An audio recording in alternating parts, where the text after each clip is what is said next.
The Minions is a spin-off to the Henchmen in the Despicable Me movies, and the Despicable Me movies to me are sort of like a cinnamon roll, and where it's really delicious, but the best part is that part in the middle, and the part in the middle was the Minions. So you can imagine getting the own Minions movie is practically like getting that centered, chewy deliciousness. However, you then watch the movie and you realize that by just getting that part, the outside of it hardens, and the whole thing isn't that chewy center. Now, I know that there are a lot of people who don't like the Minions and they think they're obnoxious, and this movie is going to completely add to your case. However, if you like the Minions, for me, I personally don't adore them. I don't go outside and paint myself yellow because I am a big fan of them, but I do like them specifically because I can understand when they're speaking bits of English and Spanish and Italian, and I like the linguistic jokes that they make. I also like that they have some cleverness, and you can see that in the trailer. However, in this film, they don't have any of that put throughout. It's really all saved for the trailer, and it's not that a Minions movie can be bad. I believe they could carry their own movie.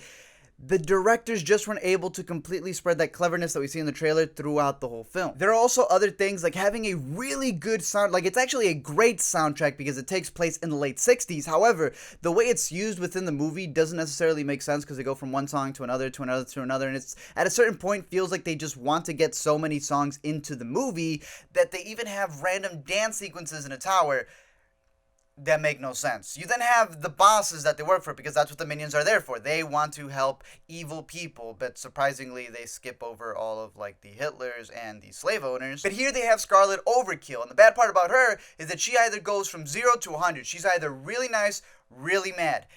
However, she is nowhere near Gru's level as a character, so you don't have that aspect that there was in the Despicable Me movies. Also, if you remember from the first two, they actually had a little bit where they explained that it was actually Gru who created them in a lab.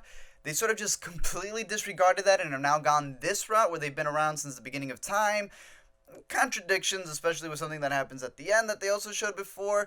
But either way, this is a movie that, again, if you don't like the Minions, this is going to be really obnoxious for you. If you do like them, I don't think this is the best incarnation of them. They have been serving better as actual Minions and behind for the Despicable Me movies.